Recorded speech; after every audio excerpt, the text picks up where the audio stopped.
Essa é a parte 2 da minha tese em que eu acredito que o Bitcoin pode ir para 10 mil dólares por unidade no próximo ciclo de baixa. E antes de começar esse vídeo falando sobre a parte 2 dessa tese, eu quero agradecer a praticamente 99% das pessoas que entenderam da forma correta essa tese, que viram que isso é apenas uma tese e que não é uma verdade absoluta. Acreditava que iria surgir muitos haters falando mal e tudo mais, mas eu vi que muita gente entendeu e fiquei de fato surpreso em que a grande maioria entendeu que isso é apenas uma possibilidade e não uma verdade absoluta. Por esse motivo que estou trazendo a parte 2, como prometido para vocês, da minha tese, e o porquê eu acredito que isso pode acontecer.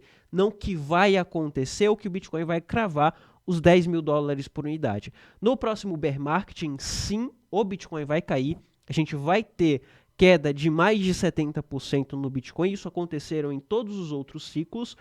A única diferença aqui que eu estou passando para vocês é que talvez esse ciclo de baixa seja maior para que a gente tenha no próximo ciclo um ciclo de alta também maior, com uma valorização ainda maior e com mais oportunidades do que esse ciclo atual. E o foco dos vídeos falando sobre essa possibilidade é para te despertar, para que quando você esteja em bull marketing, você tenha uma boa valorização do seu patrimônio, para que você saiba colocar lucro no bolso, mesmo que você saia antes, um pouco antes do mercado, para que você utilize o próximo ciclo como uma grande oportunidade para ter ainda mais ganho de capital e não fique preso. Esse é o único intuito desse vídeo aqui, independente se vai de fato a 10 mil ou não. Muita gente acredita em 15, outras pessoas acreditam em 30, não importa. O que importa é saber que a gente vai encontrar um topo, esse topo pode ser 150, 200, 300, 400. Eu acredito em 150, tá bom? E respeito você que acredita em 300. E acredito também que pode ir a 10, da mesma forma que muita gente acredita que pode ir a 15, a 30 ou 40. Também respeito você que acredita em 40. A única diferença é que a gente vai saber o que fazer. Seja você que acredita em 40, que esteja certo, ou eu que acredito em 10, esteja certo. O que importa é que nós dois, eu que acredito em 10, você que acredita em 40, vai saber o que fazer, que é começar a comprar ali uns 40, 30, 20 ou até mesmo os 10. A gente já vai começar a fazer os nossos DCAs, as nossas compras parciais e sabendo aproveitar, e vamos conseguir aproveitar o próximo bull market, que na minha opinião vai ser ainda maior que esse bull market. Hoje eu vou trazer aqui para você a parte 2 falando sobre algumas coisas. Eu poderia falar muito sobre indicadores e tudo mais. Como eu não sou economista, eu vou trazer opiniões de outros economistas, tá bom? Para que não fique só na minha fala. E o fundamental de acreditar que o Bitcoin pode cair muito no próximo ciclo é pelo fato de acreditar que o mercado tradicional norte-americano pode cair muito no próximo ciclo. Então, se você acredita que o mercado dos Estados Unidos, o mercado americano pode cair muito no próximo ciclo, então automaticamente você também acredita que o Bitcoin vai cair. Por mais que você não acredite que o Bitcoin caia, mas acreditando na queda do mercado tradicional, infelizmente o Bitcoin cai muito, porque o Bitcoin está institucionalizado, principalmente agora com os ETFs. Então essa é uma parte fundamental em acreditar que o próximo ciclo a gente vai ter uma queda mais estendida. Porque eu acredito que a gente pode sim ter uma crise nos Estados Unidos, a gente ter uma recessão nos Estados Unidos e que só falta ser divulgado. A gente está vendo os Estados Unidos caminhar para essa direção, a direção para uma crise ou uma recessão econômica, tá bom? E quando a gente vai falar de gráfico, hoje a gente não vai focar muito em gráfico, mas sim no que os analistas falam sobre essa possibilidade. Mas observando o gráfico, todas as vezes que a gente teve um fundo sendo formado, já mostrei isso para você no vídeo anterior, e a parte 2 vou deixar aqui na descrição, eu mostrei que a gente teve um fundo sendo formado, logo depois um fundo mais baixo. Isso aconteceu em diversos momentos no passado. A gente tem esse fundo aqui que foi formado lá no início do ciclo de baixa de 2021, da mesma forma que aconteceu no Bitcoin, que iniciou lá no final de 2021 para 2022, chegando aqui até final de 2022, encontrando um fundo em 28 mil pontos. Agora a gente pode vir para caracterizar essa mesma coisa aqui, para romper esse fundo e lá na frente a gente falar sobre isso, tá bom? Mas primeiro eu quero mostrar aqui para vocês partes técnicas, partes fundamentais que a gente precisa estar acompanhando do porquê pode acontecer uma crise nos Estados Unidos e por que os analistas falam que lá nos Estados Unidos pode acontecer essa crise ou recessão. Primeiro, o PIB que está bom, mas as pessoas não falam sobre o GDI. O PIB nada mais é do que o indicador de tudo que é produzido no país. Já o GDI, que é a renda nacional bruta, acompanha tudo que é ganho. Quando a gente vai observar esses dois indicadores, observando só o PIB, a gente teve um aumento de 6% no dia que essa notícia foi divulgada, tá? Não é uma notícia atual, ela é do início desse ano, de fevereiro de 2024, mas é uma notícia totalmente válida porque fala de fundamentos, tá bom? Mas a gente tem o PIB ali muito bom, enquanto a gente tinha o GDI lá no início do ano de menos 7. Nunca na memória recente houve uma diferença tão grande entre o que está entrando e o que está saindo. A dívida dos Estados Unidos só aumenta em um nível, em um ritmo acelerado, enquanto a gente tem o PIB ali segurando. Tá bom, mas para pagar a dívida não é suficiente. A gente vai falar sobre isso também, porque essa é a cereja do bolo, tá bom? O ponto 2 fala aqui sobre o pouso suave, que o Federal Reserve tanto fala, só que o pouso suave sempre antecederam recessões, tá bom? O Jason Furman, professor de Harvard, ele não acredita, ele não prevê, na verdade, uma recessão, mas ele reconhece que isso é verdade. Todas as vezes que a gente teve pouso suave, todas as vezes que os Estados Unidos teve pouso suave, houve uma recessão. Ele precedeu uma recessão, tá bom? Então esse é o ponto 2. Mesmo tendo um pouso suave, na história das crises dos Estados Unidos, quando isso aconteceu, um pouso suave, foi nada mais do que uma antecipação, uma recessão, tá bom? O ponto 3, os efeitos do estímulo governamental está diminuindo. Ou seja, a gente teve um estímulo que aconteceu ali pós-Corona Crash, onde a gente teve um estímulo muito grande dos Estados Unidos, e isso deu ao PIB, o Produto Interno Bruto, um brilho falso. E agora a gente pode começar a ver o reflexo disso. A gente vê o PIB travado, sem sair do lugar, tá bom? Então, isso será um fator recorrente agora em 2024, que é o PIB travado ali na mesma região, no mesmo lugar, enquanto a gente tem a dívida crescente. Lembrando, lá na frente a gente fala sobre dívida, tá bom? Inadimplência dos consumidores estão aumentando. Isso é um fator muito importante a ser observado. Perdas no setor imobiliário, a gente vai falar sobre o setor imobiliário também, tá? E perda no comercial também. Perda no setor comercial. Quem lembra do susto que os bancos deram para os mercados lá no final do ano, até início desse ano, isso não passou, isso não acabou, tá, pessoal? Porque a gente não tem ou ainda não aconteceu a diminuição de taxa de juros. A taxa de juros continua no mesmo patamar, enquanto a dívida só sobe.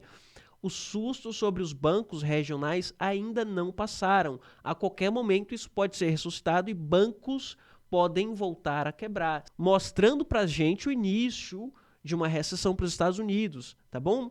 O governo pode fechar. Ele fala aqui sobre o prazo para uma falta de financiamento que aconteceu lá no início de março, só que depois foi solucionado no último dia, bem nos 45 do segundo tempo, eles conseguiram solucionar, gerando um problema ainda maior para frente, que é tirando o teto de dívidas dos Estados Unidos. Ou seja, digamos que você tem um cartão de crédito e o teto desse seu cartão de crédito é de 10 mil e você não consegue pagar 10 mil reais, que é o teto do seu cartão de crédito.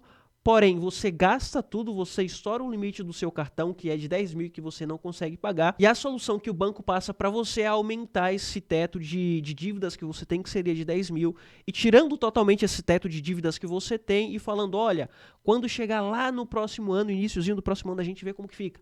Pode gastar à vontade o quanto você quiser, que agora você não tem teto. Ou seja, você já não conseguia pagar os 10 mil que você tinha de teto, agora você pode gastar o quanto quiser, e você vai gastar de uma forma desenfreada até o próximo ano. Quando chegar no próximo ano, aí você vai ver que você não produziu o suficiente, você não trabalhou o suficiente, não teve renda suficiente para pagar aqueles 10 mil e nem mais o que você gastou acima do teto. Então esse foi um problema que não foi solucionado, mas sim postergado e jogado para 2025, que vai cair no colo do governo e que eles vão precisar solucionar, e a gente vai falar sobre isso também lá na frente, tá bom? A curva de rendimento invertida, ele fala aqui sobre a curva de rendimento invertida, nunca é um bom sinal. E, atualmente, a curva de rendimento inverteu pela primeira vez em julho de 2022, o que significa que, se persistir até março, estabelecerá um recorde como o mais longo da história. E está acontecendo, tá, pessoal? Então, são vários parâmetros que eles colocam aqui, que a Forbes coloca aqui nessa notícia, e que está acontecendo atualmente. E o ponto 10, para mim, é o ponto-chave. Por quê? Quando a gente tem o mercado lateral caindo um pouco, não adianta a gente falar sobre crise e o mercado vai despencar, porque a gente não tem o mercado subindo muito. Só que quando a gente tem o mercado em extrema alta, em extrema euforia, é mais fácil um colapso, porque o mercado está subindo para encontrar um topo, uma resistência macro para depois voltar. Quando está caindo, não, ele está indo para encontrar um fundo. Como que ele vai encontrar um fundo para cair, sendo que já está em queda? Então a gente tem um colapso quando a gente tem extrema euforia. E é o que passa aqui, o que a Forbes passa aqui, o que o analista da Forbes passa aqui no ponto 10. Quando a gente tem um otimismo extremo, como a gente está tendo no Dow Jones e no S&P 500, por exemplo. Ainda não está extremo, a gente tem muito otimismo, a gente vê isso através da valorização. Se está valorizando muito é porque a gente tem um otimismo sobre o mercado de renda variável. Só que ele vai começar a ficar extremo quando subir muito, quando iniciar o bull run de fato, que é quando fica ainda mais arriscado o mercado. E a gente tem o ponto 11, que é o painel de indicadores econômicos no vermelho. A gente já está vendo isso, muitos indicadores já apontando para uma rachadura na estrutura monetária do dólar dos Estados Unidos. Isso é muito perigoso. Demissões em massa de empresas, a gente viu acontecer no iníciozinho do ano. E, historicamente, há um atraso de 27 meses, aproximadamente, entre os aumentos de taxa e uma recessão. A gente teve o aumento de taxa lá no ano passado e, historicamente, 27 meses depois, pouco mais de 2 anos depois, aí sim a gente vê o reflexo negativo sobre a economia, iniciando a recessão. Ou seja, a gente vai passar por esse ano com as taxas de juros estável, porque já foi aumentado o ano passado, a gente passa o primeiro ano, o segundo ano 2025, 2026, supostamente, historicamente, é o início de uma recessão macroeconômica, que pode acontecer e ser divulgado lá em 2026. A gente tem outras notícias também que falam sobre a crise da moeda americana, a crise do dólar, o petrodólar acabou, então o dólar acaba perdendo força e a moeda russa e chinesa acaba ganhando mais força perante o dólar. A gente tem várias outras notícias de vários outros economistas que falam sobre isso. E a gente tem também notícia falando, economistas falando sobre o mercado imobiliário nos Estados Unidos. Infelizmente, o mercado imobiliário está passando por um momento onde a gente tem um aumento de preço. Isso acontece, está acontecendo não só nos Estados Unidos, mas aqui no Brasil. Eu estou vendo que aqui no Brasil a gente está vendo um aumento muito elevado, não só em preço de imóvel, mas também de aluguel. Isso está acontecendo não só lá nos Estados Unidos, isso é um reflexo que a gente já vê hoje. Não sei aí na cidade onde você mora, mas pelo menos aqui em São Paulo, a gente tem um aumento, a gente teve um aumento muito expressivo, não só em imóveis, mas também em aluguel, na compra e na alocação. Isso já é um reflexo que a gente está vendo aqui no Brasil e lá nos Estados Unidos. Já mostra aqui que a gente está tendo esse reflexo também, mostrando ali uma possível crise no mercado imobiliário para os Estados Unidos também, tá bom? E a cereja do bolo, que é o que aconteceu lá em junho de 2023, que ninguém fala sobre isso. Lá em junho de 2023, o Senado dos Estados Unidos aprovou um acordo para suspender o teto de dívidas que vai até 2025. Ou seja, os Estados Unidos pode gastar de forma desenfreada até janeiro, 1º de janeiro de 2025. Isso foi uma suposta solução, mas como que você soluciona um problema em que você não pode pagar, uma dívida em que você não pode pagar, e você fala simplesmente dessa forma: olha, já que a gente não pode pagar, vamos aumentar o limite de gasto e vamos gastar ainda mais. Quando chegar lá em janeiro, a gente vê o que a gente pode fazer. A gente vai ver qual que vai ser a solução.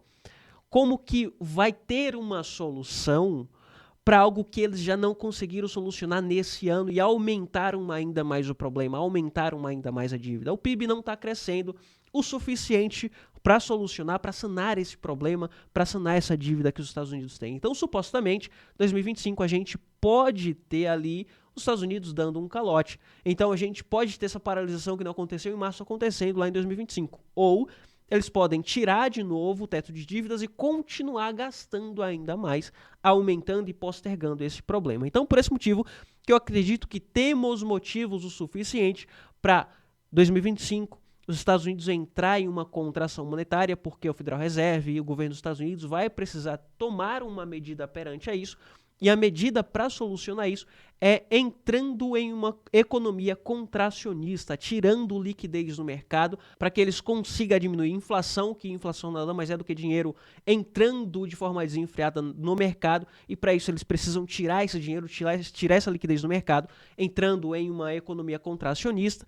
Com isso, talvez eles consigam solucionar o problema de taxa de juros que está impactando nos bancos e talvez lá 2025, quando esse problema surgir, que ninguém está falando ainda, a gente tem esse elefante enorme na sala que ninguém está olhando para ele, lá em janeiro de 2025 ou dezembro de 2024, vai começar a ser falado, e ninguém está falando sobre ele ainda. Esse vai ser o estopim de tudo, na minha opinião, onde a gente vai ter aqui até lá janeiro de 2024, 2025, o mercado em topo, o mercado vai estar subindo porque ninguém vai estar falando sobre isso, mas quando entrar esse estopim à tona, o mercado esfria, a possibilidade de entrar em um mercado contracionista, a liquidez começa a sair do mercado para o início de uma possível recessão para os Estados Unidos. Que não tenha uma recessão nos Estados Unidos, mas o fato de dinheiro precisar ser tirado do mercado, liquidez precisar ser tirado do mercado, na minha opinião, isso vai acontecer.